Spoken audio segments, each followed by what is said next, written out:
হচ্ছে এই বিষয়গুলো যদি আমরা 100% তুলে ধরি তাহলে বাংলাদেশ সরকার যিনি আছেন তার মাথা সম্পূর্ণ নষ্ট হয়ে যাবে যদি আমরা 100% তুলে ধরি, কিন্তু আমরা কিন্তু সম্পূর্ণ তুলে ধরি না।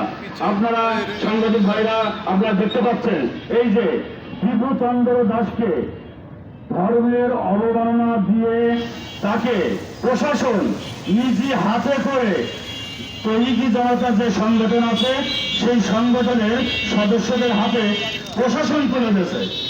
প্রশাসন যখন তুলে দিলে তখন নিরীহ ছেলে দীপু দাস, আপনারা সবাই যার জন্য আজকে এখানে উপস্থিত হয়েছেন, যে ছেলেটা কত ভালো ছিল, তাকে যেভাবে নির্মম ভাবে হত্যা করা হলো, পুড়িয়ে আগুন দিয়ে তার উপরে নৃত্য করা হলো, কিন্তু কেন কেন এই সরকার চুপ করে আছে? কতকাল থাকবে এই সরকার চুপ করে?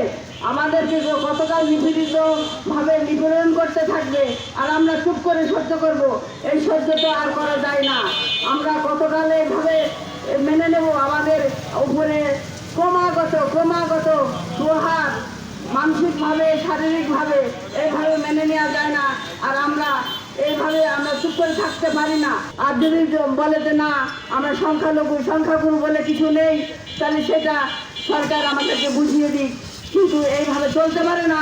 দিনের পর দিন আমাদের কোনো ফেসবুকে কোনো স্ট্যাটাস না দিলেও সেখানেও বলবে যে না দিয়েছি, দিয়ে সেটাকে বড় আকারে ধরে সেটাকে নিয়ে বিপ্লব তৈরি করবে, মব তৈরি করে সেখানে অসৃষ্টি তৈরি করবে, মারামারি হুড়োহুড়ি আগুন দিয়া।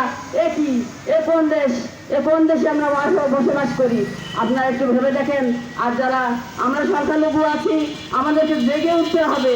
আর গতকাল শুয়ে ঘুমাবেন, ঘুমানোর টাইম নেই, ঘুমানোর সময় শেষ।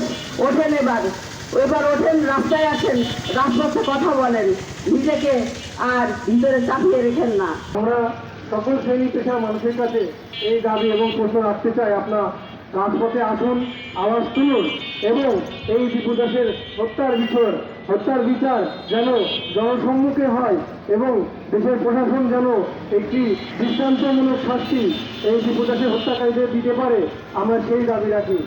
এবং পাশাপাশি আমরা বাংলাদেশ সরকারের দৃষ্টি আকর্ষণ করছি যেন পরবর্তীতে এরূপ কোনো ঘটনা ঘটাতে না পারে সেই যে দুষ্কৃতিকারী সমাজ তাদেরকে আইনের আওতায় আনা হোক। আমরা সর্বস্তরের জনগণ এবং যশোর জাতীয় হিন্দু মহাজোট এবং যশোর সনাতন ধর্মসংঘ সহ একাত্মতা প্রকাশকারী সকল সংগঠনকে আজ ধন্যবাদ জানাই এই মানববন্ধনে উপস্থিত হওয়ার জন্য। এবং আমরা এই মানববন্ধন থেকে এই দাবি সবার একত্রে প্রকাশ করছি যেন এই দীপু দাসের হত্যাকারীদেরকে প্রকাশ্যে বা দেশের প্রচলিত আইন অনুযায়ী তাদের শাস্তি এবং এটা দৃষ্টান্তমূলক যাতে হয় সেই আশা ব্যক্ত করে আমি আমার কথা শেষ করছি। সকলকে ধন্যবাদ।